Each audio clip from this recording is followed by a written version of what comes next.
Mahadrata. Waduh, banyak sekali. Oke, hari ini kita belajar bahasa Inggris dengan kakak ya. Kak Ika, hari ini kita meneruskan bukan topik sih, pembahasan kita yang terakhir kita bahas itu sampai masih ingat teman-teman, kita ngebahas pejuang PTN 3 yang proses itu sampai prediksi berapa, persiapan berapa, dan sampai nomor berapa. Ada ingat nggak teman-teman? Terakhir di kelas ini.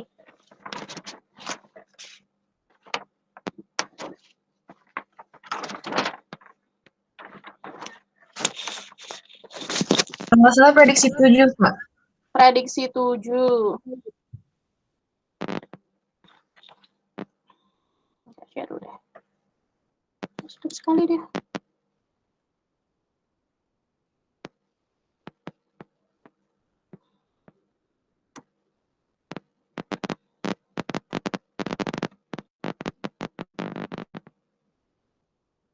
Prediksi 7. Sampai nomor berapa ya, teman-teman ya? Baru mulai atau sudah masuk ke nomor berapa?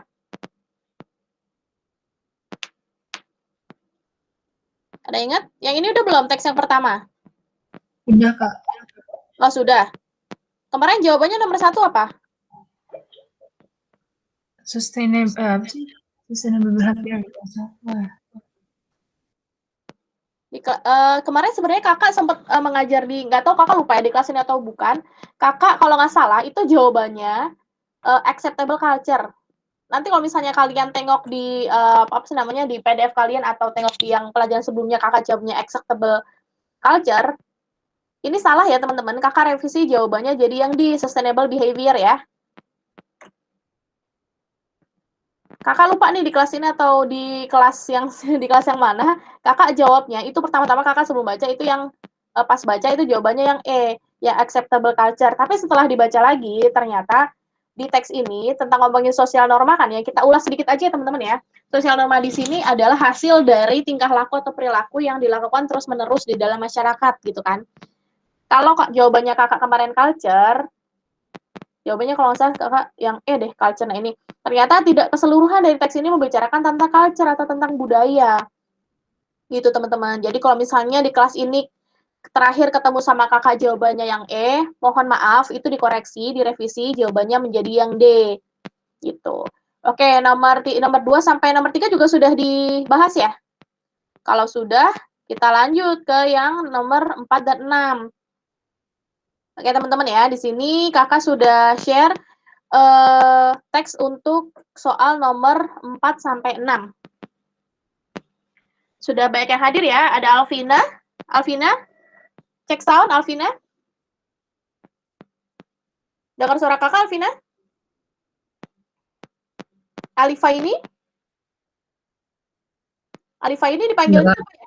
Alif. Ini aja, Faini. Faini, oke. Alifa ini dipanggilnya Faini. Kemudian ada Aura. Ya, Kak. Oke, Azhar. Ya, Kak. Yes, Vina. Ya, Kak. Maria. Iya, Kak. Paulin. Iya, Kak. Sinta. Iya, Kak. Oke, dan welcome kepada Firza. Firza baru datang ya? Baru join? Dan tambah lagi Lutfi. Lutfi juga baru join ya? Oke, kebetulan kita belum mulai ya. Oke, bismillahirrahmanirrahim. Kita mulai dulu untuk teks yang kedua dari prediksi UTBK 7. Kita masih ada satu prediksi lagi, ada 7, ada 8 ya. Mudah-mudahan cukup sih. Oke, teman-teman. Kita baca teksnya dulu ya. Kita baca teksnya dulu atau langsung dibahas atau gimana nih? Atau skimming dulu deh, seperti biasa. Skimming dulu biar kalian juga baca gitu. Kalau misalnya kakak langsung baca dan ngejelasin, takutnya kalian nggak baca dulu gitu kan. Oke, coba dibaca dulu sebentar, 1 menit aja. Nanti kakak mau tanya ini sih tentang apa.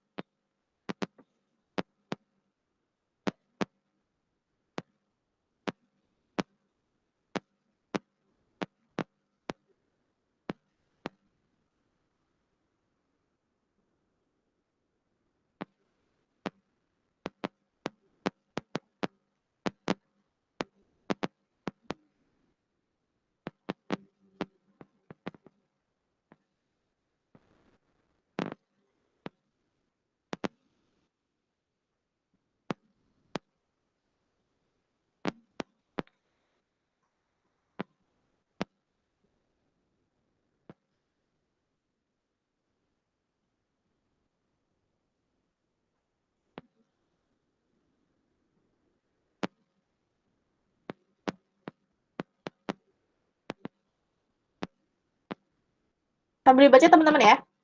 Kita bahas bareng-bareng nanti.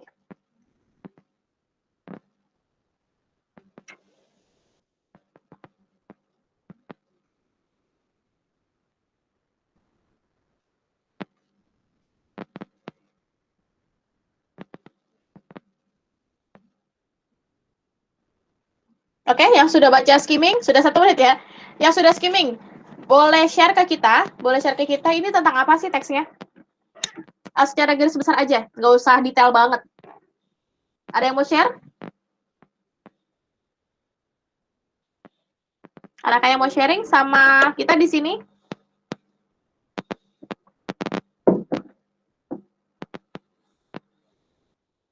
Vina tadi kayaknya sudah sudah buka speakernya. Vina, ada yang mau di-share?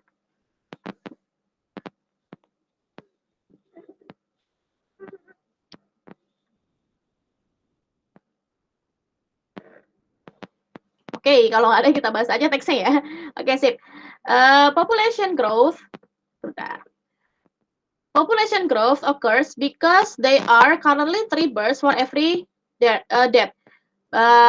Pertumbuhan populasi itu terjadi karena di sana ada currently 3 births, 3 kelahiran dalam setiap 1 kematian. Jadi tingkat kelahirannya lebih besar daripada kematiannya ya.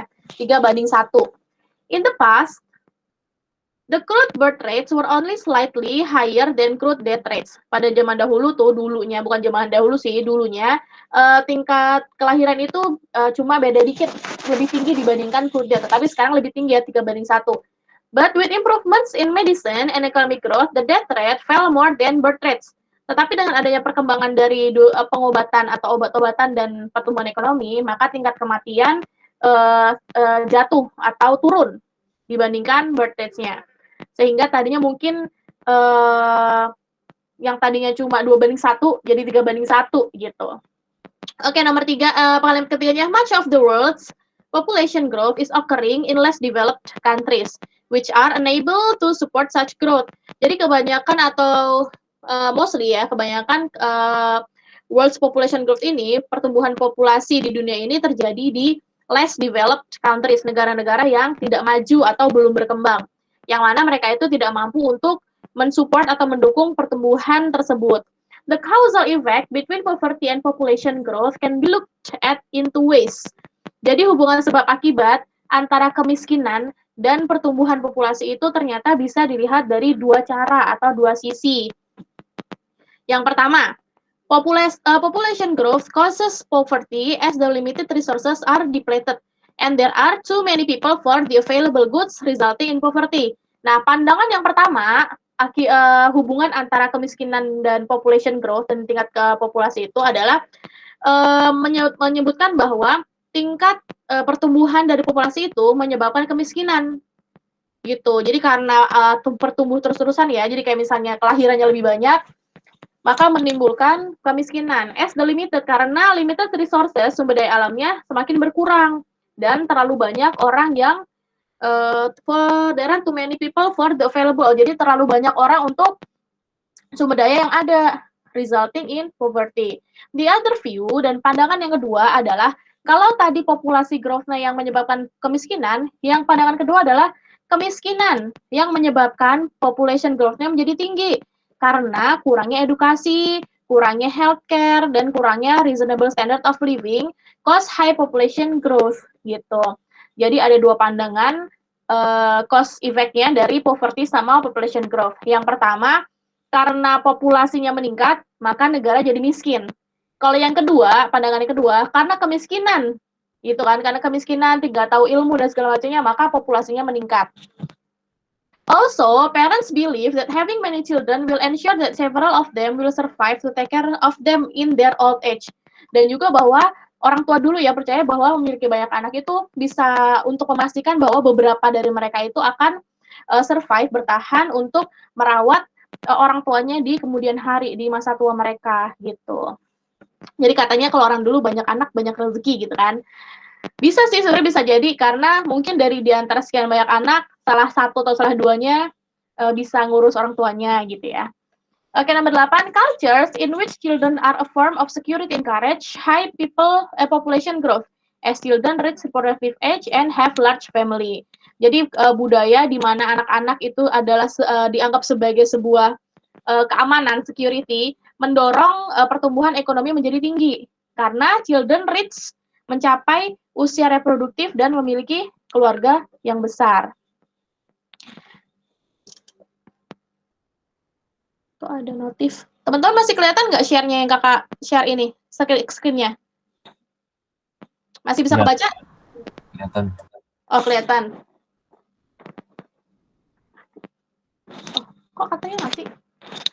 Halo? Cek, teman-teman? Ya, Kak. Masih, itu kan ya? Masih join kan kita ya? Soalnya kata si Om adminnya mati. Ya udah, oke ya. Terus saya juga ada notifnya juga di situ. Apa tadi notifnya? Takutnya kalian udah nggak bisa ngebaca. Oke, kalau masih bisa baca, kita lanjut dulu ya. Much of the growth is happening disproportionately in urban areas. Nah, kebanyakan growth pertumbuhan penduduk itu terjadi secara disproporsional, berarti secara tidak wajar atau tidak seimbang di urban areas. Kalau urban areas itu artinya perkotaan ya, area perkotaan.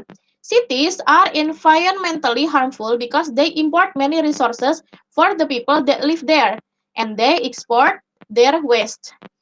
Perkotaan secara harmful itu apa? Bahaya atau harmful itu apa sih? Berbahaya secara lingkungan karena mereka mengimport banyak sumber daya untuk orang-orang yang tinggal di sana. Dan mereka mengekspor, membuang sampahnya keluar, gitu kan. Mereka import yang kebutuhannya, tetapi sampah dari kebutuhannya itu dibuang keluar gitu, diekspor. They also have an impact on the local and regional meteorology and are centers of social problems such as crime, homelessness, and unemployment to name a few. Mereka juga memiliki dampak pada meteorologi. Meteorologi itu apa sih, teman-teman? Meteorologi itu ilmu apa? Ilmu yang pelajari tentang perbintangan, bukan nggak sih? Meteorologi? Gitulah ya pokoknya. Mereka juga memiliki dampak terhadap meteorologi lokal dan regional, dan mereka juga adalah pusat dari social problem seperti kriminal, homelessness, tunawisma, dan unemployment. Cities do offer many amenities such as cultural opportunities, jobs, and education. Jadi perkotaan itu menawarkan banyak amenities, itu sama dengan amenities? Facility. Nah, seperti cultural opportunities, kesempatan cultural, budaya, jobs, dan edukasi. There are some good environmental aspects to cities, such as the promotion of efficiency in transportation, housing, utilities, the provision of necessary goods and services, and the accommodation of large number of people within a relatively small space. Gitu. Kalau misalnya di kota seperti ini ya, jadi menawarkan banyak fasilitas. Contohnya di sini promosi dari efisiensi transportasi, kemudian perumahan, kemudian utilities itu peralatan ya. Dan provision, what is provision? Provision adalah ketersediaan atau availability dari necessary goods, barang-barang atau jasa yang penting. The biggest problem with cities is that people want the benefits of a city while still living in the country. Permasalahan terbesar dari perkotaan adalah bahwa orang-orang menginginkan manfaat tinggal di kota, sedangkan mereka masih tinggal di country. Country itu apa, teman-teman? Country di sini diartikan sebagai apa? Pedesaan bukan? Yes, pedesaan, betul, country. Countryside. Kadang kita ngartinya kayak country itu negara gitu kan. Tapi di sini diartikannya sebagai pedesaan. Jadi mereka pengen fasilitasnya kayak kota, sedangkan mereka tinggalnya di pedesaan gitu. This leads to urban sprawl and suburbia. Hal ini menyebabkan urban sprawl apa? Pelebaran ya. Pelebaran kota dan suburbia. Okay, now number 4. Nggak kelihatan ya. Nah, nomor 4. It can be inferred from the text that dapat diambil atau dilihat dari teksnya bahwa yang A, life quality of cities is worse than that of suburbans. Apakah benar kualitas hidup di perkotaan itu lebih buruk dibandingkan di suburbans? Suburbans itu berarti pinggir kota ya. Pinggir kota. Kenapa mencong-mencong sih? Pinggir kota. Jawaban teman-teman yang mana? Yang nomor 4.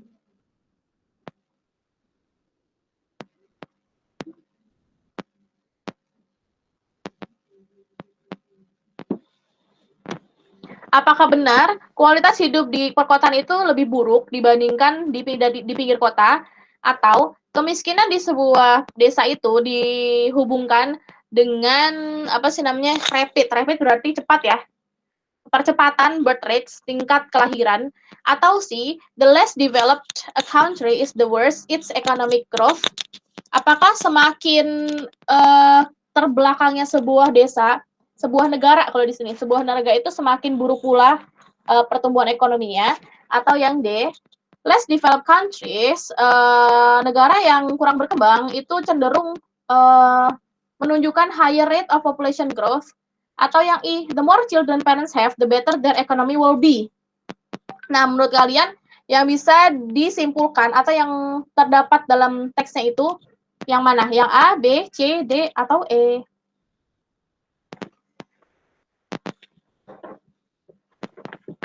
Yang mana teman-teman? Aku jawab D, tapi nggak tahu. Jawab yang D. Kenapa kalian jawab yang D? Ada di mana maksud kakak?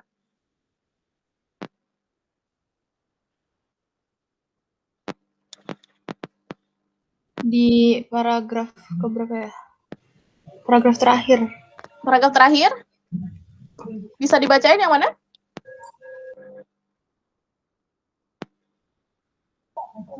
Yang ini artinya apa deh Kak? Yang much of the growth is happening disproportionately in urban areas. Ada di mana? Di paragraf berapa? Kalimat 9 ada nggak tuh? Much of Kalimat 9. Mana? Ini, much of the growth is happening disproportionately in urban areas. Kebanyakan pertumbuhan penduduk itu terjadi secara disproporsional di urban areas. Less developed countries, sebenarnya jawaban kakak juga yang D, less developed countries tend to show a high rate of population, tetapi ada di kalimat yang ini nih. Mana tadi ya? Less developed countries. Nah, nih. Kalimat ketiga.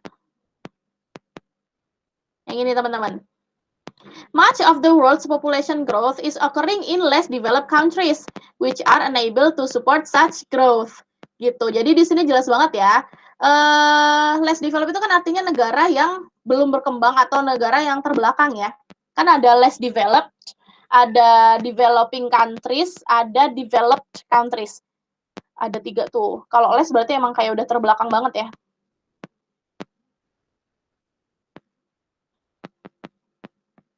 Less developed, ada developing. Kakak nggak tahu sih contoh negaranya apa, tapi ini istilahnya untuk negara yang tertinggal. Itu yang less developed, itu negara tertinggal ya. Kalau developing, berarti negara yang sedang berkembang. Kalau developed, itu negara maju. Nah, kalau Indonesia masuknya kemana, teman-teman? Developing countries. Yes, developing countries ya, kita masih berkembang, jadi masih menuju ke, belum maju-maju banget, jadi antara less sama antara developed. Oke, so jawabannya tepat, yang D, less developed countries tend to show a higher rate of population growth, dan itu jawabannya ada kita tandai dengan di kalimat ketiga. Much of the world's population growth is occurring, terjadi di less developed countries gitu. Jadi jawabannya yang D, betul. Nice. Ini ada di sini ya. Nomor 5. Atau sebelumnya ada yang mau punya jawaban lain? Nomor 4. Siapa tahu bisa kita pertimbangkan karena ini bahasa ya. Jadi bisa aja berubah, tapi lebih dekat yang mana jawabannya gitu. Coba teman-teman. Ada yang punya jawaban lain selain yang nomor 4 yang D? Atau semua D aja berterima? D saja? Karena jelas ya ada di kalimat ketiga. Oke, now number 5. Which of the following is true according to the text? Mana sih yang berdasarkan teks itu dia benar? Apakah yang A? High population growth result in a problem where cities cannot provide enough jobs. Atau B, parents now tend to have children in less developed and developed countries. Atau C, large families are tolerated in less developed countries due to their predominant belief. Atau D, economic growth gives little contribution to population growth. Atau yang E, in the past there were 3 births for every death in less developed countries. Kalimat yang benar yang bisa kita temukan di teks tadi.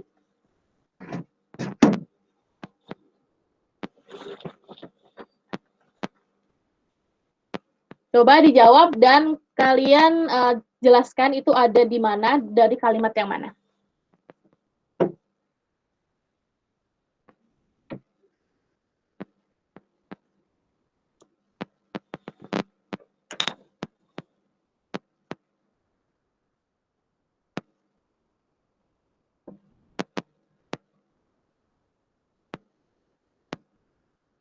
Lutfi kamu jawab yang mana Lutfi? Nomor 5. Kalau saya sih yang A, Kak. Yang A. Yang A, kenapa yang A? Ngalah lagi sih, Kak. Yang A kenapa? Maksudnya yang A kamu lihat dari kalimat yang mana yang menunjukkan bahwa memang A itu benar Kak ada di teksnya gitu.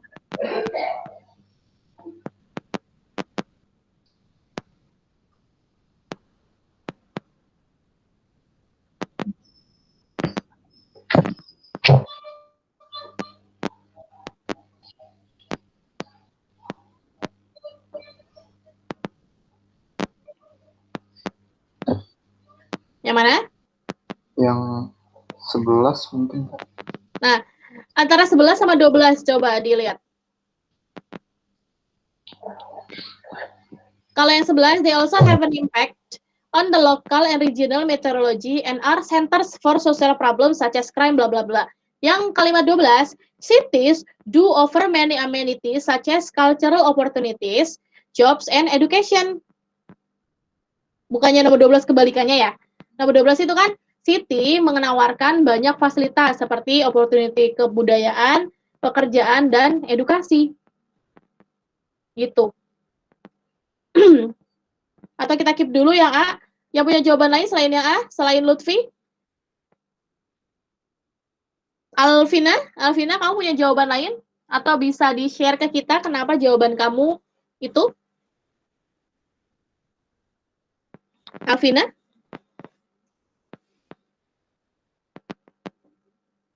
Azhar deh, Azhar. Azhar punya jawaban lain nggak?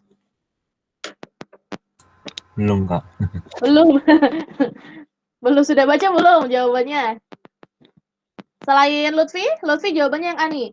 Kata dia, high population growth, pertumbuhan populasi yang tinggi menyebabkan masalah di mana cities, kota tidak bisa menyediakan pekerjaan atau lapangan pekerjaan yang cukup. Atau yang B, parents, orang tua zaman sekarang, parents now tend to have few children, cenderung memiliki beberapa anak saja di less developed and developed countries. Apakah benar? Di negara yang kurang berkembang dan negara yang berkembang itu orang tua cenderung hanya ingin memiliki sedikit anak. Ataukah yang C, large families are tolerated in less developed countries karena due to their predominant belief. Keluarga yang besar atau keluarga yang banyak lah ya, are tolerated kayak biasa aja gitu di less developed countries karena their predominant belief, keyakinan mereka. Atau yang D, economic growth, pertumbuhan ekonomi memberikan kontribusi yang sedikit terhadap population growth. Atau yang E, in the past, there were 3 births for every death in less developed countries.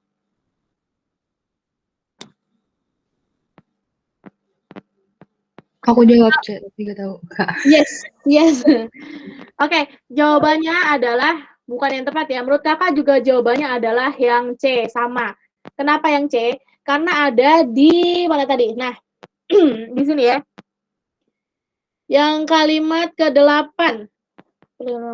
Nah, kalimat 7 sama 8 sebenarnya. Nih, sini. Also, parents believe that having many children, memiliki banyak anak, will ensure that several of them will survive, gitu kan. To take care them in their old age. Jadi mereka nggak masalah, pokoknya kalau banyak anak ya banyak rezeki gitu. Bisa menjaga mereka ketika mereka tua nanti. Cultures, budaya in which di mana anak-anak itu dianggap sebagai sebuah bentuk security, mendorong pertumbuhan penduduk itu semakin tinggi. As children reach reproductive age and have large families. Nah, di sini nih yang digaris bawahi ya. Jadi jawabannya menurut kakak juga yang C.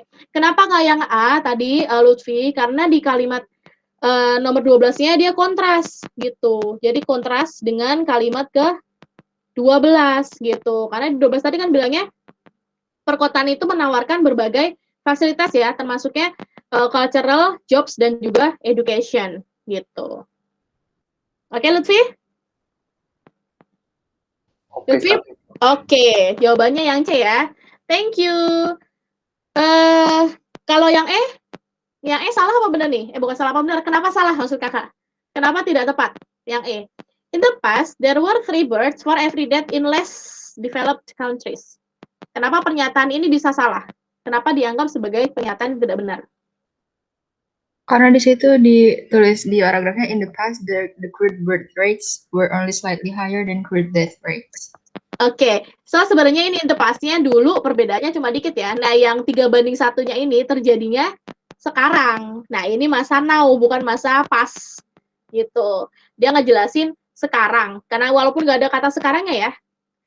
Kan dia lagi ngomongin population growth, occurs karena bla bla bla segala macam. Nah, yang kedua, in the past gitu. Padahal pada zaman dulu tuh gitu. Perbandingan antara tingkat kematian sama tingkat kelahiran itu cuma beda dikit. Dan sekarang bedanya bisa 3:1 karena dengan adanya penemuan obat dan segala macam perkembangan dunia medis lah gitu. Oke, ini now. Jadi nomor 5 yang E-nya kurang tepat. Nomor 6, in which sentence does the author assume people's expectation of village life with city convenience? Di kalimat berapa sih si penulis ini mengasumsikan bahwa harapan orang-orang tinggal orang-orang di desa itu mengharapkan kenyamanan tinggal di kota. Salah, tinggal di desa mengharapkan kenyamanan seperti di kota maksudnya. Ada di kalimat berapa? 12 bukan, Kak? 12? Iya. Kurang tepat, coba baca lagi. Aku di kalimat 10. Aku 14, Kak. Oke, jawabannya antara 10, 12, dan 14. Coba baca masing-masing. 10, 12, sama 14. Dan tentukan jawaban kalian dari sekarang. 10, 12, 14. Coba. Yang paling tepat yang mana? Dari adanya 3 choices. Yang 14, Kak. Udah? 14. 14. Oke, yang tadi jawaban 10 sama 12, apakah berubah?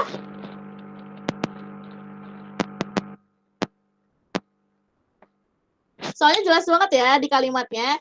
Yang kalimat ke-14, the biggest problem with cities is that people want the benefit of a city while still living in the country. Gitu. Jadi kan sini bilangnya, people's expectation, harapan orang-orang of village life with city convenience gitu kan. Tinggal di desa tapi maunya fasilitas kota. Gitu. So, kalimat yang benar adalah terdapat dalam kalimat 14. The biggest problem with cities is that people want the benefits of a city while still living in the country. Oke, nomor 14 berarti ya kalimatnya ya teman-teman. Oke? Oke, Kak.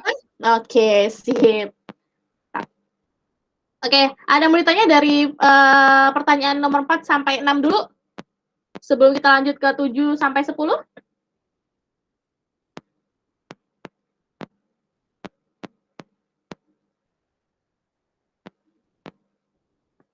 Cukup? Cukup, Kak. Cukup. Kita lanjut ya ke nomor 7, 8. Aduh, kok kepencet? Maaf, teman-teman. Mana tadi?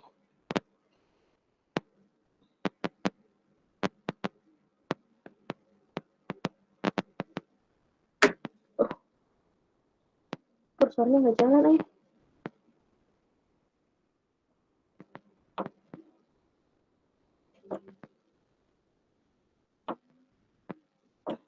Nah, nih.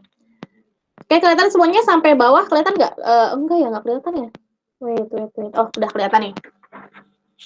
Lanjut ke teks nomor 7, 8, 9, 10. Tapi di page ini hanya ditampilkan 7 sampai 8 ya, karena nggak muat.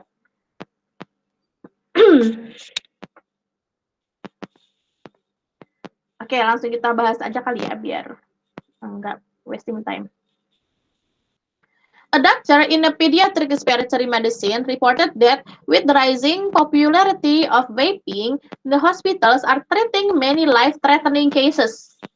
Seorang dokter apa nih? Dokter apa nih di sini? Dokter in pediatric respiratory medicine. Dokter apa sih ini? Dokter anak ya? Apa? Dokter pernapasan, Kak. Iya, dokter respirator pernafasan ya. Ada dokter pernafasan. Dokter apa sih kalau apa sih namanya bagian pernafasan tuh? Kayak kalau pediatrik apa?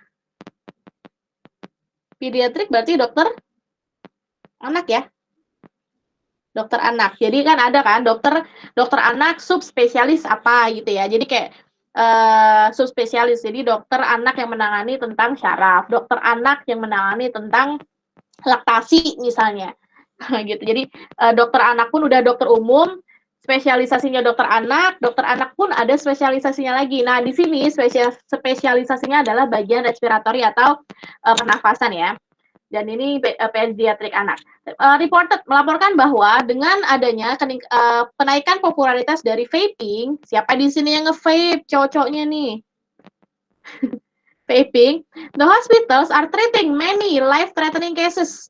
Rumah sakit sedang merawat banyak kasus yang mengancam hidup atau mengancam jiwa akibat adanya peningkatan popularitas dari vaping.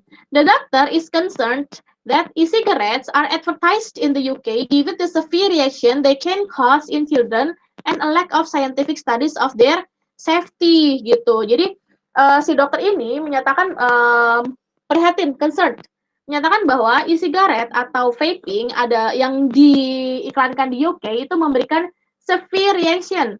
Reaksi yang severe tuh strong ya, reaksi yang kuat. They can cause in children, yang bisa menyebabkan di children dan kekurangnya scientific studies, kurangnya penelitian dalam keamanan menggunakan si vaping ini. E-cigarettes are promoted in the UK as a way to quit smoking because they let people inhale nicotine in vapor rather than breathing in smoke. Gitu. Jadi si tujuannya dipromosikan di UK ini awalnya si vaping ini adalah sebuah cara supaya orang-orang itu berhenti merokok karena mereka membiarkan orang-orang inhale, menghirup nikotin dalam bentuk uap dibandingkan menghirup. Apa sih bedanya uap sama ini, teman-teman? Uap dan ini smoke. Bedanya apa ya? Kalau ini uap. Kalau smoke adalah asap. Iya, bedanya apa uap sama asap? Beda ya? Bedanya apa sih uap sama asap ya? Soalnya di sini jatuhnya kayak ngebedain antara uap sama asap ya. Jadi bilang sebagai sebuah cara to quit smoking untuk supaya berhenti ngerokok karena mereka membiarkan orang-orang menghirup nikotin dalam bentuk uap ketimbang bernafas dengan asap gitu kan, ketimbang menghirup asap. Oke, kita lupa nanya uap sama asap.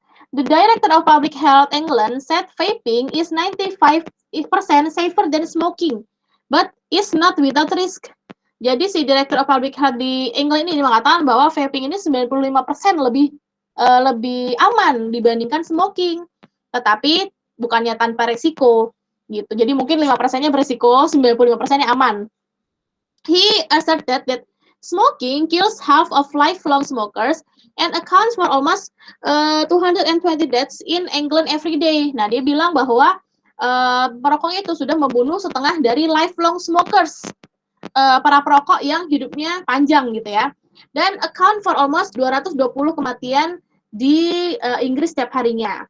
While it is not completely risk-free, UK regulated e-cigarettes carry a fraction of the risk of smoke tobacco gitu. Jadi memang bukan Perdana Menteri, si pemerintah Inggris ini memang sedang mempromosikan pindah deh gitu, pindah nggak usah pada smoke, nggak usah pada ngerokok yang asalnya dari tobacco, tapi ngerokoknya pindah ke vaping aja gitu. Kalau yang tobacco itu kan pembakaran dari tembakau, mungkin itu yang dimaksud dengan asap ya, asap itu hasil pembakaran dari tembakau, sedangkan kalau vaping itu hasil pembakaran dari liquid kali ya, makanya disebutnya uap gitu. Jadi yang ini liquid, yang ini mungkin padatan si tobacco itu. Okay, this is supported by Dr. Hopkinson, the medical director of the British Lung Foundation. Jadi hal ini disupport ya oleh si Dr. Hopkinson ini. He stated, dia menyatakan bahwa if people switch completely from smoking to vaping, they will substantially reduce their health risk as e-cigarettes do not contain tobacco. And any harmful components are present at a much lower level. Oh gitu, dia bilang. Kalau dia menyatakan bahwa orang-orang jika mereka berganti seutuhnya dari smoking ke vaping, mereka akan mengurangi resiko kesehatan mereka karena vaping itu tidak mengandung tembakau dan komponen berbahaya lainnya gitu, atau are present at a much ada tapi dalam level yang lower. He advises people who switch to vaping to try to quit vaping in the long term, but not at the expense or relapsing to smoking. Gitu. Dia juga menyatakan orang-orang yang berpindah ke vaping itu berusaha untuk berhenti vaping dalam waktu yang lama, tetapi tidak at the expense, not at the expense. Expense itu apa sih artinya, teman-teman? Expense itu relapse itu kan relapse apa artinya, teman-teman? Relapse itu kayak relapsing, mengulang. Relapse. Kalau expense berarti expense apa sih? Pengeluaran gitu. Pengeluaran. Kalau dikasih pengeluaran masuk apa enggak? At the expense pengeluaran ya. Dikasih pengeluaran dulu ya. Nah, intinya kalau misalnya mau berhenti smoking ya bolehlah diganti sama vaping. Tapi kalau misalnya berhenti seutuhnya, dia bilang in the long term ya, try to quit vaping in the long term. Jadi advice-nya begitu, kalau mau berhenti rokok sekalian, nggak usah diganti dengan vaping gitu. But there are arguments about how safe vaping really is. Tetapi ada argumen yang menyatakan betapa amannya vaping itu gitu. The World Health WHO says e-cigarettes are undoubtedly. Berarti kalau dia bilang undoubtedly dari kata doubt itu ragu. Berarti kalau undoubtedly berarti yakin ya. Kebalikan dari ragu, yakin ya? WHO bilang kalau si e-cigarettes ini tadi dihapus. Undoubtedly harmful and should therefore be subject to regulation. Dijadikan subjek dari sebuah peraturan. It also raises concerns about vaping being aggressively marketed at young people. It is also concerned about the possibility of e-smoking leading to the renormalizing of smoking gitu. Jadi juga ada kemungkinan si e-smoking ini menyebabkan renormalizing of smoking. Jadi balik lagi ke smoking gitu. A researcher studying the effect of vaping said the finding show that vaping is not safe. Sebuah penelitian ya mengatakan bahwa efek dari vaping ini that vaping tidak aman, especially for the lungs or ini harusnya bukan or ya teman-teman, ini harusnya jadi of. The lung for of young people. He believes that it is dangerous to announce that e-cigarettes are much safer than tobacco. Jadi dia percaya kalau bilang ke anak muda vaping itu lebih aman, itu sangat berbahaya sekali gitu. In conclusion, kesimpulannya, the best advice that can be given is if you smoke, switch to vaping. If you don't smoke, don't vape. Gitu. Kalau udah terlanjur ngerokok, ya udah pindah aja vaping. Tapi kalau kamu bukan perokok, ya jangan nge-vape gitu. Jangan mulai nge-vape. Okay, now nomor 7. Dibaca, nomor 7. Pertanyaannya adalah, the paragraph preceding the passage most likely concerns about. Kalau ada kata preceding, berarti yang ditanya adalah paragraf sebelum paragraf pertama, itu ngomongin tentang apa sih? Paragraf pertama kan, alhamdulillah. A doctor in pediatric respiratory medicine reported that with the rising popularity of vaping, bla bla bla sampai paragraf 1 tuh, yang terakhir.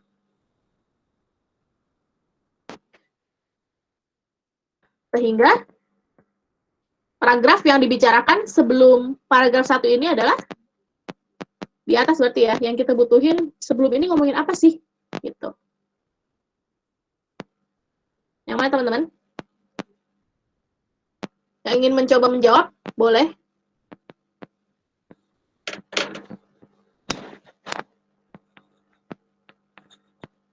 Yang B bukan, Kak.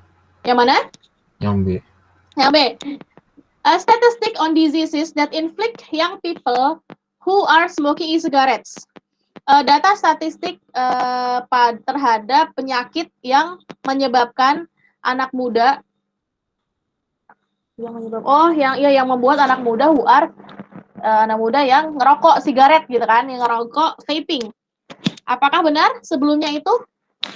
Karena ada laporan dari si dokter pediatrik respirator itu bahwa sekarang rumah sakit itu penuh sama anak muda yang sakit paru-paru gara-gara nge-vape. Apakah benar? Teman-teman ada punya jawaban lain? Kita bandingkan? Aku juga B. Oke, jawabannya memang B. Jadi kenapa? Kalau statistik ini kan berarti ngomongin tentang data kan ya. Data itu biasa berhubungan dengan ya number gitu, jumlah.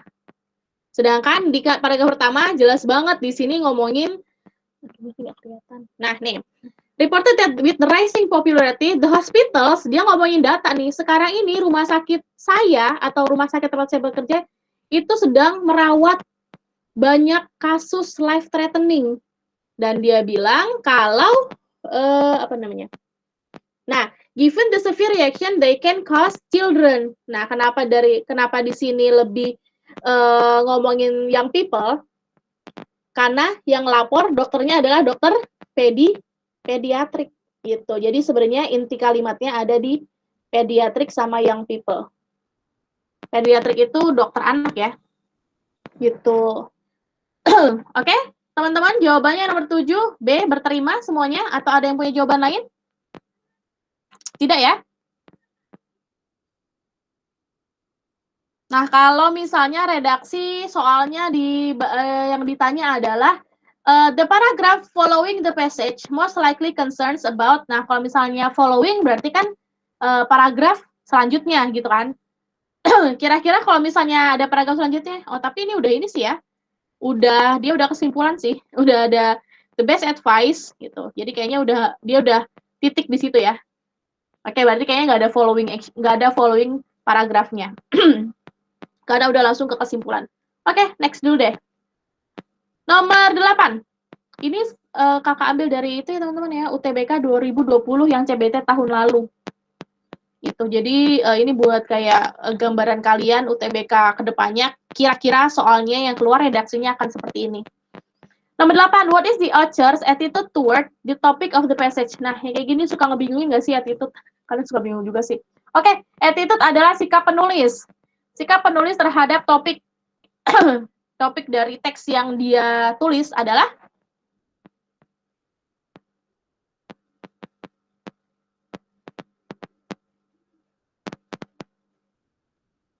apakah dia anxious? Apakah dia merasa resah, cemas? Atau dia netral? Atau dia ambigu?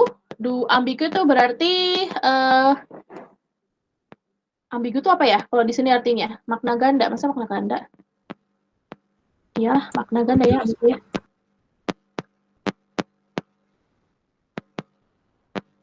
Kalau doubtful berarti dia ragu ya.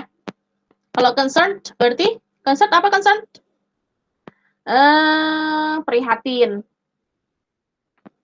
Nah, teman-teman, kira-kira sikap si penulis tentang topik yang dia bicarakan di teksnya dia yang dia tulis adalah dia ngomong nih ada laporan si dokter kalau sekarang rumah sakitnya lagi nanganin kasus yang mengancam jiwa. Nah, kasus ini adalah terjadi karena banyak anak-anak yang mulai nge-vape gitu. Nah, kenapa mulai nge-vape?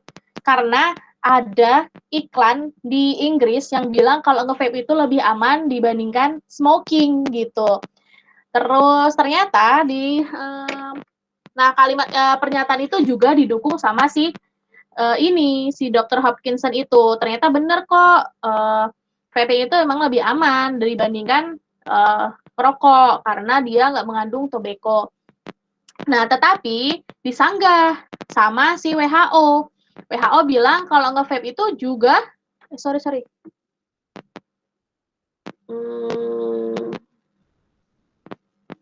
Nah, si WHO itu bilang kalau ada kemungkinan smoking itu menyebabkan renormalizing of smoking. Nah, kemudian juga di support dengan pernyataan ada sebuah penelitian yang menyatakan efek dari vaping itu tidak baik atau tidak aman, terutama untuk paru-paru anak muda gitu.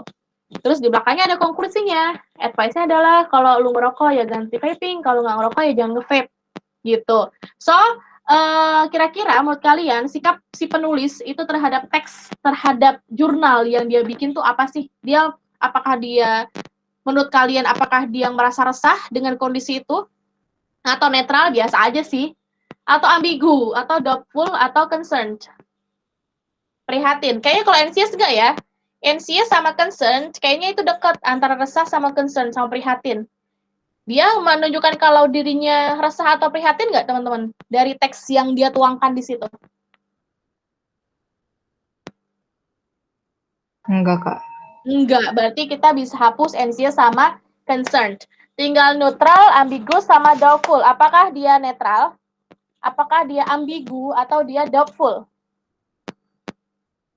Kalau kakak sih sebenarnya antara doubtful sama ambigu. Ambigunya karena doubtfulnya karena sebenarnya dia di atas ngomong kalau ini aman. Terus dia juga ragu-ragu, tapi ada penelitian yang bilang kalau vape itu nggak aman dan WHO juga support gitu. Menurut kalian yang mana teman-teman yang lebih dekat? Ambigu atau doubtful?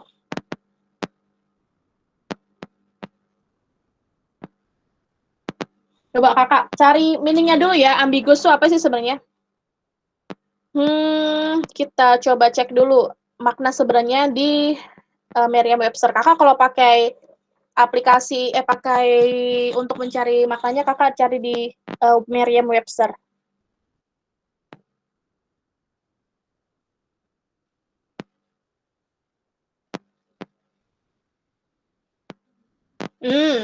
Ambiguous itu di sini diartikan sebagai capable of being understood in two or more possible senses or ways.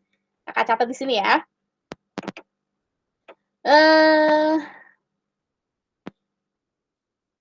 Nih, ambiguous. Itu artinya di Merriam-Webster adalah capable of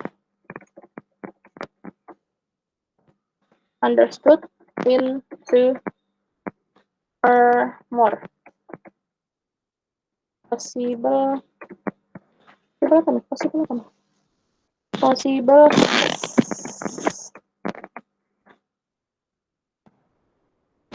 ambiguous di Merriam-Webster itu artinya mampu untuk memahami dua atau lebih dari possible senses, memahami dua atau lebih cara gitu, cara yang memungkinkan gitu. Jadi teman-teman kira-kira ini lebih ke doubtful atau lebih ke ambigu? Kalau doubtful ya udah ragu aja gitu, ragu ya coba kakak cari kata doubtful ya sekalian. Doubtful, nggak keluar. Doubtful itu. Doubtful di sini artinya adalah lacking.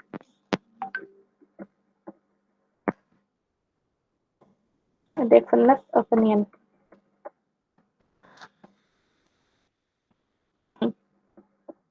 Mention. Nah, antara doubtful sama ambigu itu artinya adalah gitu. Doubtful itu adalah kurang definite opinion. Jadi dia nggak yakin banget sama opininya dia.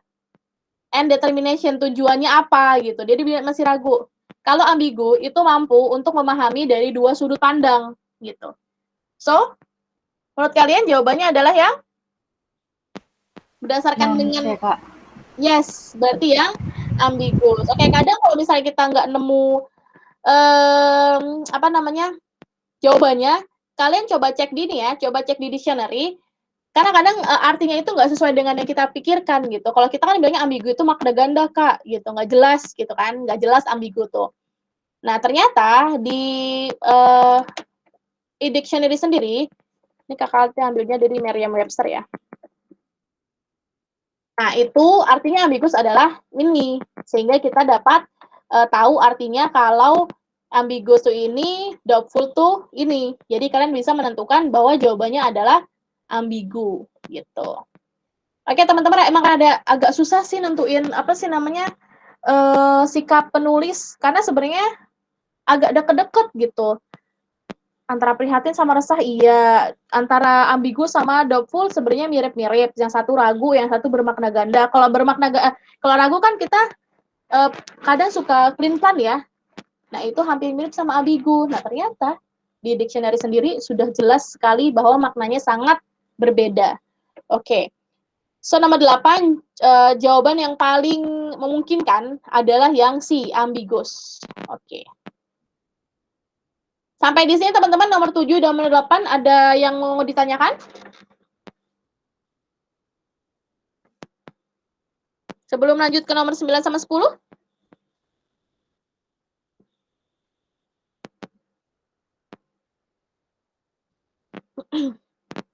Nggak ada, Kak. Tidak, cukup? Oke, kita lanjut menuju teks lagi. Pertanyaan berikutnya. 9. Udah 9 panjang banget. Nah, 9 tentang summary. Kalau summary yang seperti kemarin kita sudah bahas ya, summary itu harus mewakili keseluruhan dari paragraf. Nggak boleh mewakili satu paragraf saja atau 2 paragraf saja, tetapi harus mewakili semuanya. Summary, namanya juga summary ya, rangkuman. Rangkuman kan berarti semuanya harus masuk. Gitu.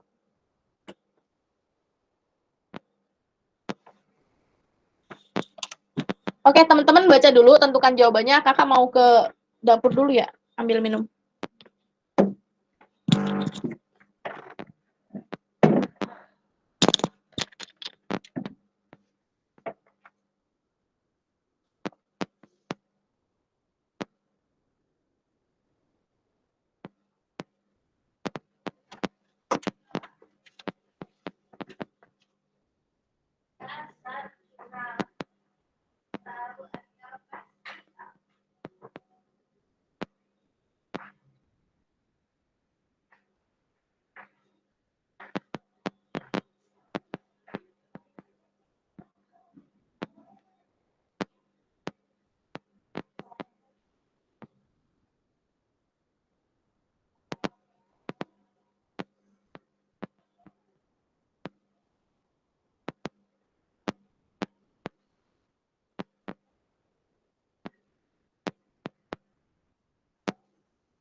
I'm coming. Gimana? Udah ketemu jawaban nomor 9? Jawaban kalian yang mana?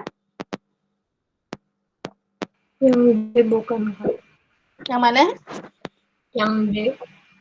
Bogor atau Depok? Depok. Depok. Oke. Coba kita baca ya. Kita baca jawaban. Siapa yang jawab barusan? Mada. Mada. Oke, Mada. Kita coba baca yang D ya. It is argued that vaping is much safer than smoking and can be used as method to stop smoking. Nevertheless, arguments are being raised about its safety. There is evidence that it can cause severe reactions, particularly in teenagers. Therefore, people who are non-smokers are advised to avoid vaping. Yes, jawabannya korek yang D. Jadi ini mewakili keseluruhan dari paragraf yang kita baca, ada 5 paragraf tadi ya. Jadi ada argumen bahwa si vaping ini lebih aman dibandingkan smoking dan bisa digunakan sebagai metode untuk berhenti dari merokok gitu kan. Akan tetapi argumen are being raised. Akan tetapi juga ada argumen yang muncul tentang keamanannya. Ada bukti yang menunjukkan bahwa hal itu bisa menyebabkan reaksi yang strong power kuat terhadap teenagers. Therefore, oleh karena itu, orang-orang yang bukan perokok itu disarankan untuk menghindari vaping. Nah, ini mewakili keseluruhan dari teks yang ada. Dan ini adalah kesimpulannya gitu. Oke, nice Mada. Thank you. Yang lainnya? Ada yang punya jawaban yang lain? Enggak ya? Cukup jawabannya deh ya, karena memang ini sudah mewakili dari keseluruhan teks. Atau kita mau analisis, coba kita analisis kenapa bukan yang A, kenapa bukan yang B sih Kak, atau C atau E gitu. Oke, nggak apa-apa, yuk kita analisis biar kita tahu ya kenapa alasannya. Oke, yang A. Vaping is being aggressively advertised as an effective ini kedouble nih. Double berarti, nah ini dihapus 1 ya. Vaping is being aggressively advertised as an effective means to help smokers to stop this habit. As a result, both smokers and non-smokers are turning to an e-cigarette. This might reduce the number of deaths caused by smoking. Sebenarnya benar, ini kalimatnya benar, hanya saja ini kurang spesifik. Kenapa kurang spesifik? Karena di sini bilangnya umum ya, kena semua orang jatuhnya, kayak health smokers, terus smokers and non-smokers, terus menunjukkan kayak gini. Nah, ini sebenarnya benar kalimatnya, hanya saja kurang spesifik. Spesifiknya adalah terjadi pada teenager, ya kan? Kita kan tadi hanya membatasi teenager kan, dari awal udah dibilang kalau rumah sakit anak gitu. Sehingga kalau yang A ini salah, kenapa? Karena ini terlalu umum. Semua orang, mau muda, mau tua gitu kan. Kalau yang B, severe lung disease caused by vaping have caused a lot of concerns among health authorities in the UK. This is mainly caused by the successful marketing strategies of e-cigarettes who are targeting the most vulnerable. Bukan, jelas banget nih bukan, karena kita bukan lagi ngomongin perusahaan yang lagi bikin iklan supaya vapingnya itu laku, bukan. Justru di Inggris ini kenapa ada iklan tentang vaping, bukan untuk menggunakan vaping, tetapi untuk mendorong masyarakat supaya berganti dari smoking ke vaping, tapi bukan untuk menjual produk vapingnya itu sendiri gitu. Salahnya di situ, tidak ada marketing strategis. Kemudian yang C, a heated argument is going on about the benefits and safety of vaping. The parties against vaping say that there is no scientific evidence that it is safe. However, opposing parties claim that vaping is 95% safer than smoking, which causes the death of hundreds of people daily. Argumen yang sedang memanas terjadi karena manfaat dan keamanan dari vaping. Benar? Ya sih benar. The parties yang against yang tidak setuju ya, yang melawan vaping, mengatakan bahwa there is no scientific evidence The vaping, tapi ini benar juga sih. Oh benar, tapi ini tidak mewakili keseluruhan. Ini kalimatnya benar, tetapi tidak menyimpulkan sesuatu. Benefit. Sebenarnya nggak benefit juga sih. Mungkin dari kata ininya kali ya, benefit, manfaat. Karena sebenarnya dia tidak ngomongin tentang manfaat. Jadi vaping itu hanya dianggap sebagai metode. Vaping itu tidak membicarakan tentang benefit, tetapi dianggap sebagai metode supaya orang-orang itu berhenti ngerokok. Oke, yang E. Although vaping has already caused some death among young people, nothing has been done to prohibit the marketing of e-cigarettes. Ini jelas banget enggak. Karena memang tidak ada bukan tidak ada larangan sih.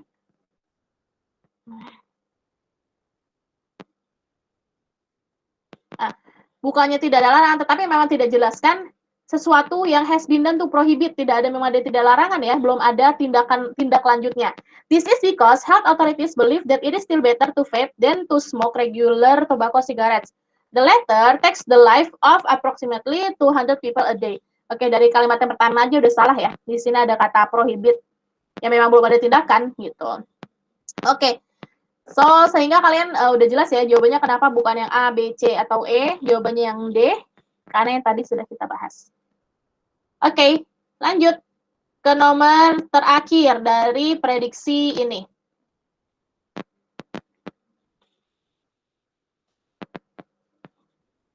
From the passage, it can be concluded that the more, dari teks yang tadi, kita bisa simpulkan bahwa semakin titik-titik, maka akan titik-titik gitu. Coba dijawab dulu. A, B, C, D, E. Semakin apakah yang A? Semakin banyak orang yang vaping, yang e-smoking e-cigarette, vaping ya. Kita sebutnya vaping aja. Semakin banyak orang yang mulai untuk e-smoking, maka akan sedikit atau semakin kecil kemungkinan bagi mereka untuk berhenti smoking secara apa sih namanya, secara permanen. Atau yang B, yang C, D, atau yang E? Yang C bukan, Kak. Yang C? Yang lainnya punya jawaban yang beda dengan Aku C? C juga. Yang lainnya ada lagi selain C?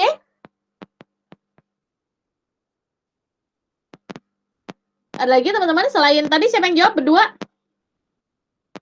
Mada, Ada Kak. sama siapa? Faini, Kak. Mada sama Faini. Ada yang punya jawaban beda selain Mada sama Faini? Tidak? Yes. Jawabannya menurut kakak juga yang C. E-cigarettes are semakin gini ya. Bacanya dari atas ya, jangan lupa. Kadang kakak juga suka lupa kalau ini dibacanya itu dari atas, dari kata the more. Gitu. Jadi bacanya dari atas ya. The more people start smoking, the less gitu. Jadi tadi jawabannya yang C ya. The most e-cigarettes are advertised in the UK, maka the more young people will be attracted to start vaping gitu. Jadi di sini kesimpulannya sangat jelas sekali ya, karena kesimpulan iklan yang menunjukkan bahwa vaping itu 95% lebih aman daripada merokok tembakau, itu menguatkan anak-anak muda di UK ini untuk tertarik mulai nge-vape gitu. Jadi jelas banget di sini kalimatnya adalah semakin banyak e-cigarettes yang diiklankan di UK, maka semakin banyak pula remaja atau pemuda yang tertarik untuk mulai vaping gitu. Oke, kenapa tadi yang A salah?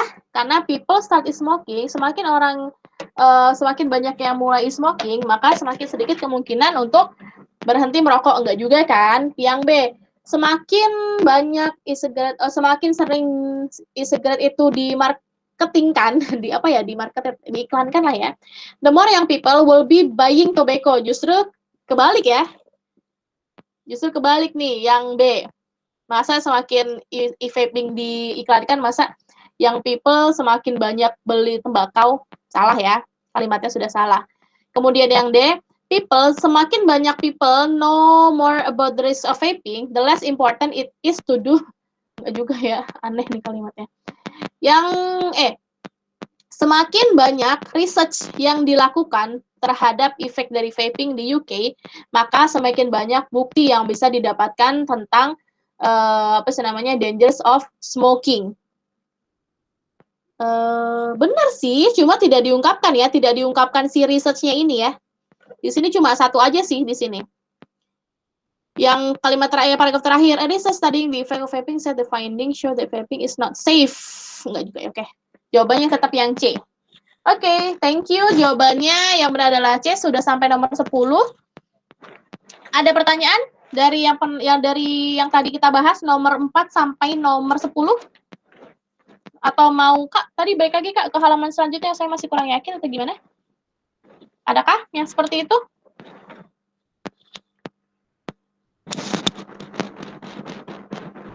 Cukup, teman-teman? Cukup, Kak. Cukup, oke. Kita lanjut ke... Alhamdulillah. Ini apa sih?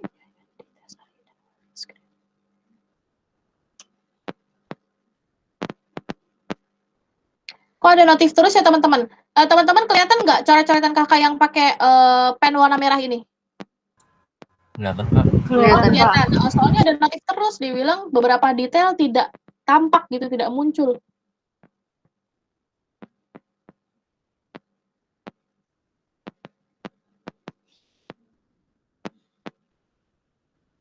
Nah, ini teman-teman, ini masuk ke prediksi ke-8, prediksi terakhir ya. Nanti kalau misalnya, ini kan prediksi terakhir, kalau misalnya ini sudah terbahas semuanya, nanti kita ngebahas, apa sih namanya, soal TO. Tryout kemarin hari Sabtu pekan lalu, kalian ikut nggak? Ada yang nggak ikut tryout pekan lalu? Tryout hari Sabtu kalau nggak salah. Kalian Sabtu pada ikut tryout nggak? Tryout UTBK? Ikut, Kak.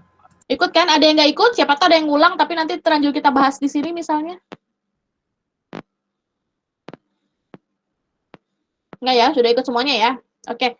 Kalau sudah ikut semuanya, besok kita bahas TO-nya. Nah, ini masuk ke UTBK 8 yang ada di buku kalian, masih di dalam satu bundel. Nah, ini teman-teman coba dibaca. Itu dijawab 1-3 dulu, yuk. Sambil kakak istirahat juga ya. Coba dijawab dulu dibaca teksnya, dan coba dijawab nomor 1 sampai nomor 3.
Sambil dibaca teman-teman, dibaca dan dijawab 1-3 nanti kita bahas bersama lagi. Coba kalian jawab sendiri dulu.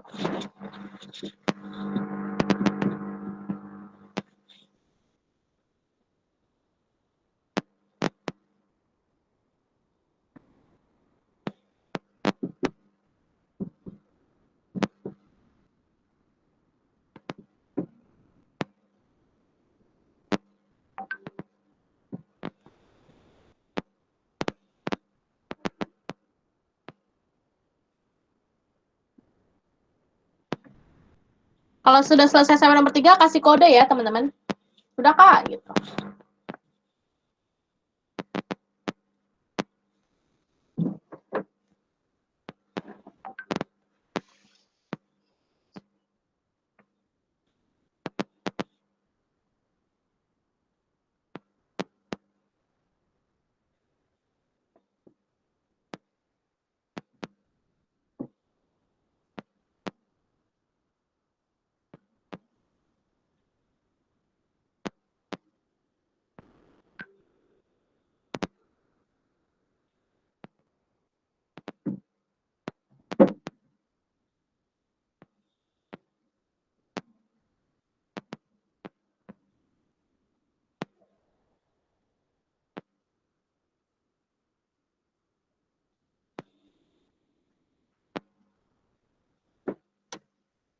Sudah semuanya?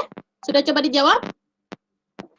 Udah, Kak. Oke, sudah ya. Kita bahas dulu teksnya nih. Sekalian langsung dijawab juga boleh deh. Oke. Identifying ingredients in all paintings can help curators decide how best to maintain, display, and restore them. Mengidentifikasi ingredients. Ingredients bahasa Indonesia apa sih teman-teman? Kakak suka bilangnya ingredients saja sih yang ada di label makanan itu kan ada ingredients ya. Kalau di ke bahasa Indonesia jadi apa sih? Bahan-bahan. Oh iya bahan-bahan ya, bahan-bahan ya, yes, benar bahan-bahan. Bahan-bahan atau komposisi kali ya, komposisi. Nah, mengidentifikasi bahan-bahan atau komposisi pada lukisan lama, lukisan jadul, can help dapat membantu para kurator memutuskan how best cara terbaik untuk maintain itu merawat, mendisplay dan merestore mereka. Nah, mereka ini merujuk pada paintings ya. Kurator adalah istilah untuk kurator itu ada yang tahu kurator itu artinya apa? Kurator itu bisa diartiin ini deh, konservator. Atau pengurus atau penjaga museum kali ya, pengurus museum atau benda purbakala. Museum. Oke, ini curator. The 19th century Dutch artist Rembrandt was found to use wit, according to a new advanced analysis of two of his works. Jadi Rembrandt yang merupakan artis itu apa? Seniman Dutch itu apa? Dutch negara apa? Dutch Belanda ya? Dutch itu Belanda bukan teman-teman? Belanda, Kak. Oke. Rembrandt, seorang artis atau seniman Belanda pada abad ke-17 itu ditemukan menggunakan wit. Wit itu gandum ya. Berdasarkan to a new advanced analysis baru yang mutakhir dari dua karyanya si Rembrandt ini. Jadi dua karyanya Rembrandt menggunakan wit, itu gandum. Keren ya. Orang dulu seniman tuh bikin apa sih namanya? Mengaplikasikannya itu pakai bahan apa aja jadi. It is the first study to identify which starch in any of Rembrandt's work. Even though scientists have performed numerous analysis on more than 150 of his. Jadi ini adalah penemuan yang pertama yang mengidentifikasi lukisan Rembrandt yang menggunakan gandum tadi. Walaupun para ilmuwan sudah menunjukkan banyak analisis. Numerous itu artinya many, tapi many-nya beneran banyak gitu ya. Many-nya itu banyak sekali. Lebih dari banyak lah ya. Numerous. Analisis dari 150 hasil karya si Rembrandt ini gitu. Jadi saintis sudah menganalisis 150 karya dan menemukan dengan new advanced analysis ini menemukan dua yang menggunakan wit. In Rembrandt's time, artists mixed their own. Nah, ini nih kemarin nih ada salah ketik nih. Ini bukan paints ini teman-teman, kurang T ya. Ini harusnya lukisan paints gitu. In Rembrandt's time, artists mixed their own paints, which they then spread onto canvas in layers. Often, seringnya, individual layers of the same piece of art contain different binding agents, pigments, varnishes, and other ingredients. Besides color, selain dari segi pewarnaan, each layer was mixed. Setiap atau masing-masing layernya, lapisannya itu dicampur to just the right level of thickness. The right level berarti level yang sama gitu ya, yang benar.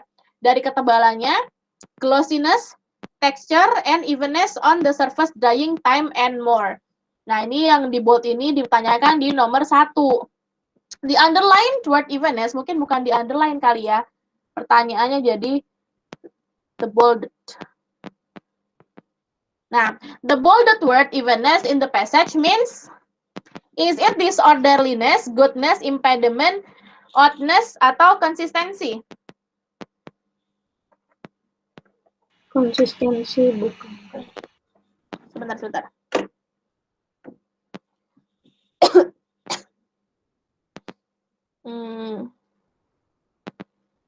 Baik, teman-teman.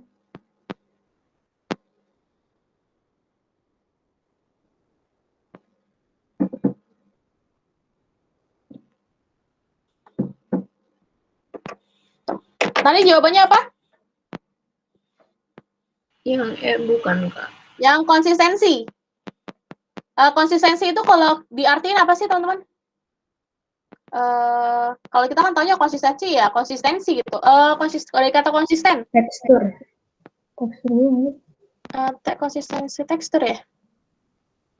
Kalau impediment itu kan impediment itu kesulitan, kesukaran. Konsisten itu kan artinya tetap ya. Lo harus konsisten, konsistensi. Konsistensi itu kepekatan. Kalau evenness itu artinya apa sih? Evenness sendiri, kata evenness, even dari kata even. Evenness itu artinya apa? rata bukan. Rata, betul. Kita suka nemu di ini ya, iklan skincare. Ya nggak sih? Kakak ingetnya kalau misalnya di evenness skin tone gitu kan. Jadi memiliki skin tone yang rata gitu. Oke. Jadi rata ya, atau rata lagi. Evenness ini bisa diartikan sebagai konsistensi. Kalau disorderliness kan ketidakteraturan ya, jelas-jelas kebalikan dari rata. Kalau goodness kebaikan, enggak lah ya. Kalau oddness dari kata odd, dari kata odd, keanehan, keganjilan ya. Keanehan, keganjilan. Oke, so nomor 1 jawabannya yang paling tepat, si bolded word-nya evenness itu sama dengan konsistensi. Oke. Lanjut, nomor 2, what does the word day in, ini segampang sih. Their own pains, ini salah lagi nih, pains. Nah, day di sini merujuk ke, is it layers, artist, paints, pigments, or ingredients? Yang B. Yes, artist ya. Ini gampang pertanyaannya. Oke, nomor 3. According to paragraph 1, which of the following words can be best described scientists' effort to identify ingredients in Rembrandt's painting? Kata apa sih yang bisa mewakili usahanya para si ilmuwan itu untuk mengidentifikasi ingredients dari lukisannya si Rembrandt? Apakah itu glorious, atau effortless, involuntary, lengthy, or laborious? Kalau glorious artinya apa? Glorious dari kata glory. Glory apa glory? Menang ya? Glory itu apa sih? Kalau diartikan ke bahasa Indonesia? Our gloriness. Glory apa teman-teman? Jaya bukan susah. Iya, kejayaan kali gitu ya. Glorious, jaya. Terus effortless berarti tanpa effort, berarti mudah ya. Involuntary? Dari kebalikannya dari volunteer. Volunteer itu kan apa volunteer? Relawan, betul, relawan, sukarela gitu ya. Kalau ada kata involuntary berarti pamrih kali ya artinya. Nah, terus yang lengthy dari kata long artinya lama ya. Kalau laborious itu artinya sulit atau susah, sama dengan difficult. Nah, sehingga usaha dari scientist mengidentifikasi ingredients dari paintingnya Rembrandt itu bisa diungkapkan dengan kata, ada di paragraf 1 ya, yang dibilang nih, 17 Joshua, according to the new blah blah blah, it is the first study to identify with stars in any of Rembrandt's work. Even though, walaupun para saintis ini sudah have performed numerous analysis dengan berbagai banyak cara on more than 150 of his. Jawabannya adalah yang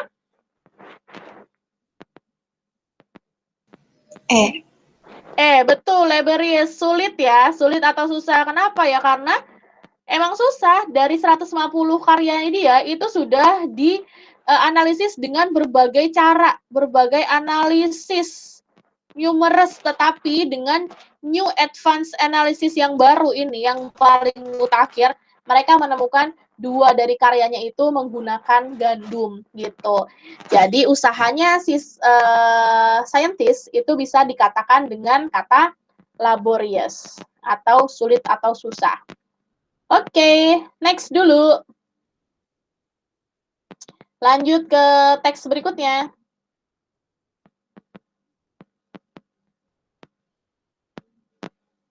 Nah, nih.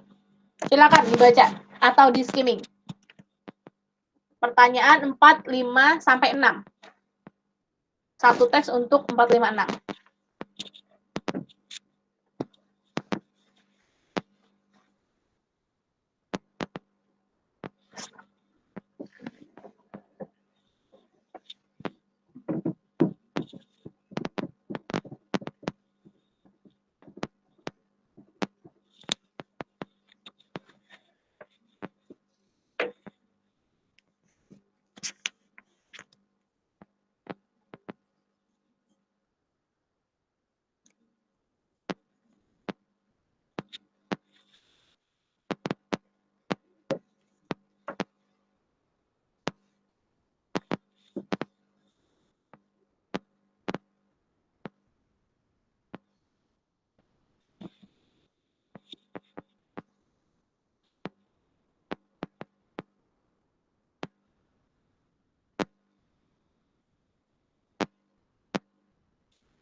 Kita bahas aja kali ya teksnya.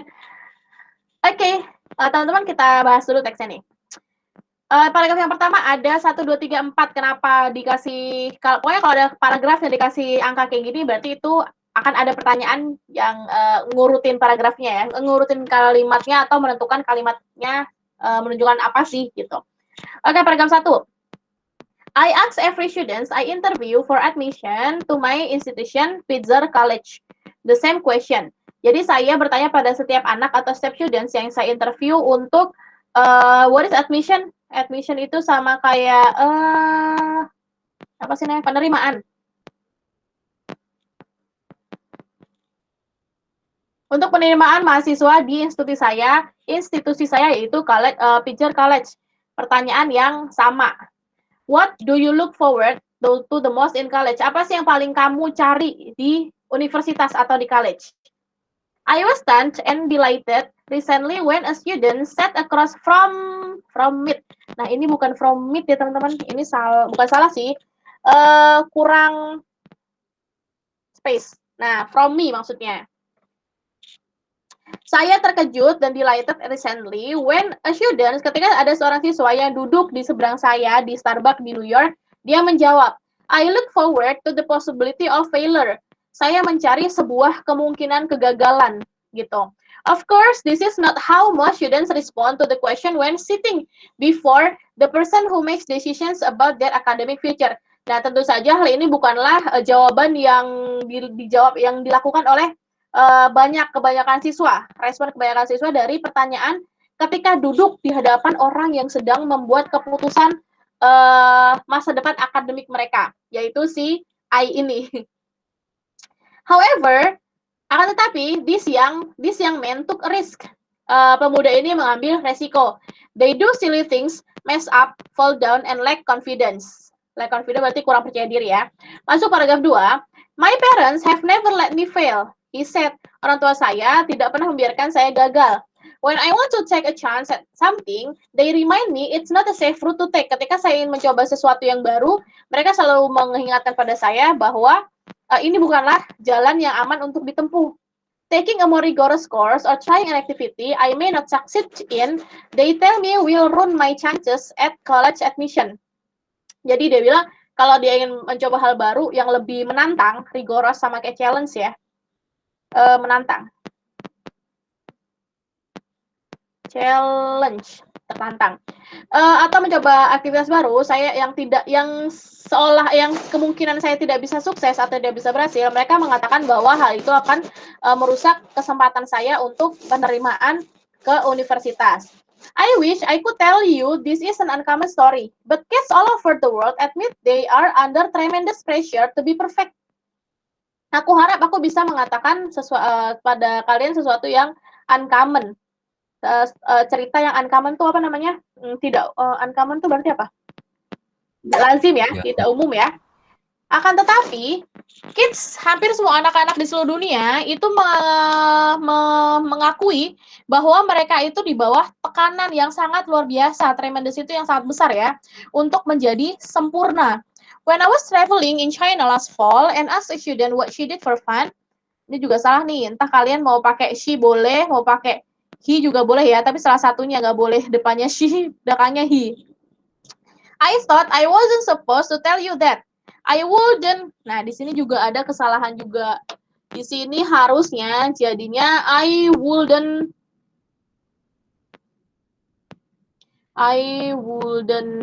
want you to. Nah, di sini I thought I was supposed to tell you that I wouldn't want you to think I'm not serious about my work. Saya rasa saya tidak perlu mengatakan kepada kamu, gitu kan. Saya tidak ingin, aduh, kepencet.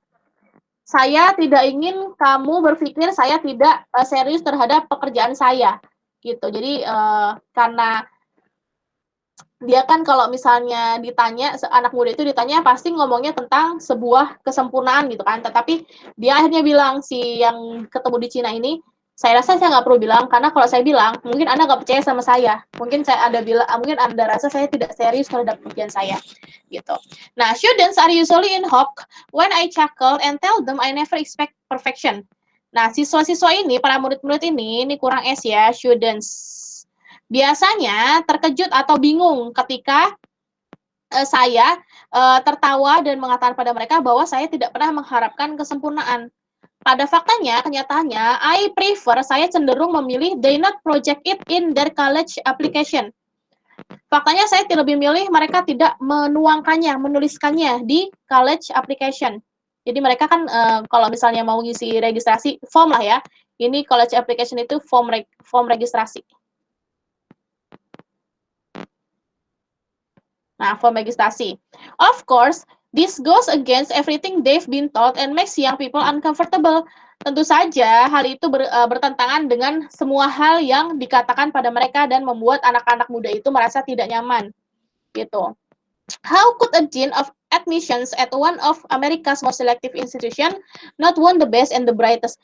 Bagaimana mungkin sih seorang dekan di institusi yang paling selektif di Amerika itu tidak menginginkan yang terbaik dan yang tercemerlang?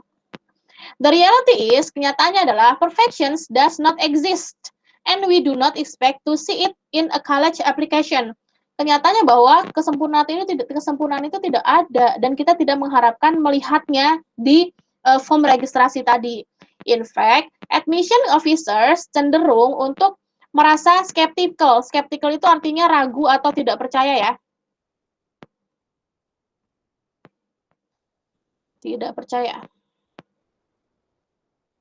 Tidak percaya terhadap para siswa yang menunjukkan dirinya mereka itu sebagai individu yang tanpa celah, yaitu sempurna.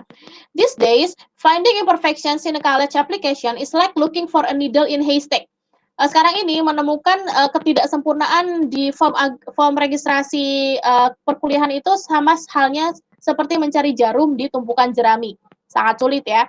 Students try their best hide factor they perceive to be negative and only tell us things they believe we will find impressive. Jadi para siswa akan mencoba sekuat mungkin untuk menyembunyikan faktor-faktor yang mereka anggap sebagai hal yang negatif dan hanya membicarakan atau menuliskan pada kita tentang things yang mereka percaya bisa mengimpresifkan kita, bisa membuat kita terkesan.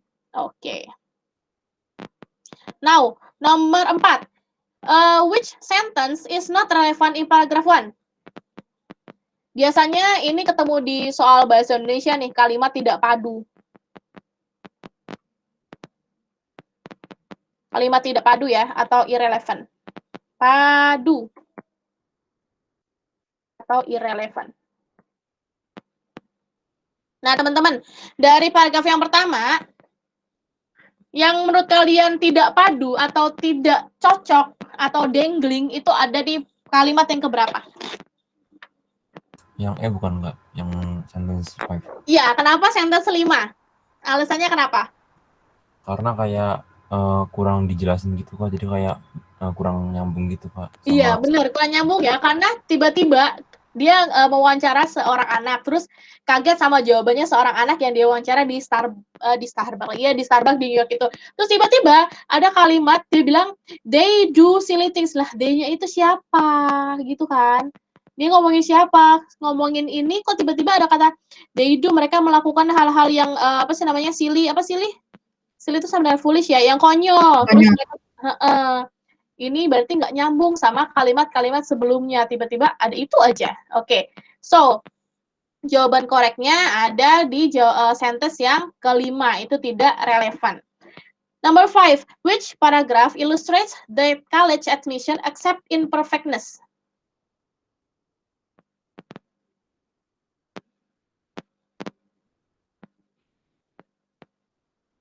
Paragraf berapa sih yang mengilustrasikan bahwa si college admission ini menerima ketidaksempurnaan?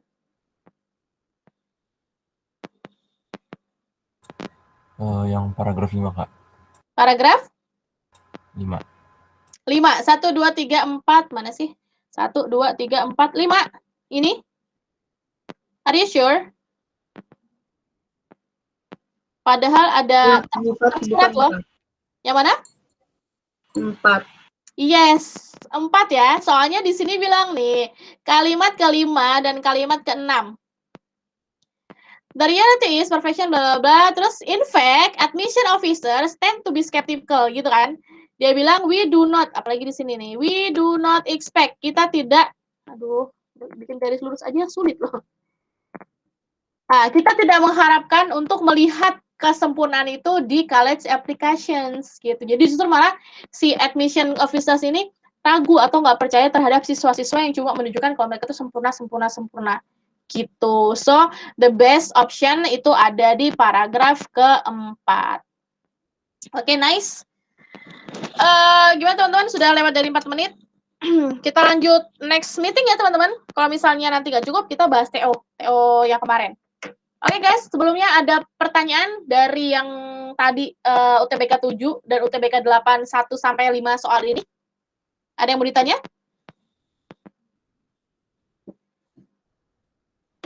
Kita masih ada nomor ini itu untuk satu lagi nih teman-teman. Satu lagi, sorry. Satu lagi aja deh ya. Soalnya ini pertanyaan terakhir dari paragraf atau teks yang ini. Oke, satu lagi deh, tanggung. How are ideas in sentence 1 and 2 in paragraph 4 related? Yang ditanya adalah bagaimana si 1, 2, 3, 4. Nah, nih. Sampai di sini. Kelihatan nggak kegelapan ya? Kegelapan. Pangeran kegelapan. Nah, apa sih hubungannya paragraf 1 sama 2 di paragraf keempat itu? Students are usually shocked when I chuckled and tell them I never expect the perfections. Para siswa itu biasanya bingung atau terkejut ketika saya tertawa dan mengatakan pada mereka saya nggak pernah mengharapkan kesempurnaan.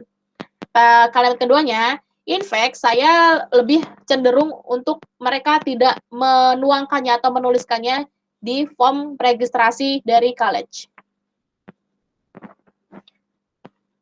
Yang mana teman-teman jawabannya?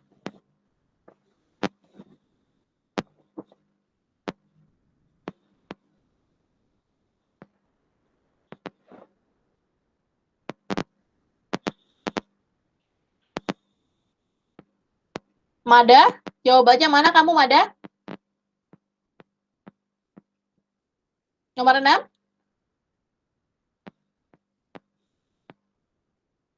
Atau Azhar? Punya jawaban Azhar?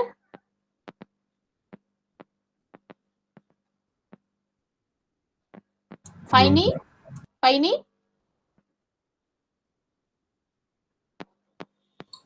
Yang C nggak, Kak? Jawaban yang C. Sentence 1 states menyatakan bahwa students diizinkan untuk imperfect. Sedangkan kalimat keduanya itu mengconfirms. Apakah benar kalimat yang pertama dari paragraf 4 itu memang menyatakan bahwa mereka boleh untuk jadi nggak sempurna. Dan paragraf 2 menyetujui kalimat 1. Kalimat 2 menyetujui kalimat 1. Kalau menurut kakak ya dari kalimat ini lebih tepatnya yang D. Kalau menurut kakak ya.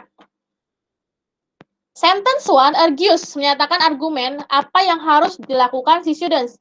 Ya kan student tadinya udah di aplikasinya mereka bilang mereka akan menuliskan yang kesempurnaan mereka gitu kan, their perfectness. Akan tetapi justru di kalimat keduanya, in fact saya, itu kan berarti kebalikannya kan ya. In fact, faktanya I prefer, saya memilih mereka tidak menuliskannya dalam college application, sehingga pada kalimat keduanya itu mengcounter. Mengcounter itu artinya berarti mengcounter apa? Kebalikannya dari confirm. Mengcounter berarti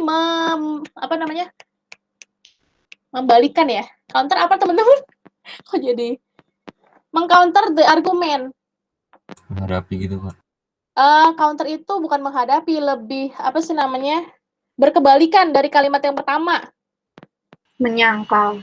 Yes, menyangkal. Astagfirullahalazim. Cuma kalimat menyangkal aja ribet banget. Menyangkal ya. Gitu. Jadi menurut kakak jawabannya adalah yang D. Gitu.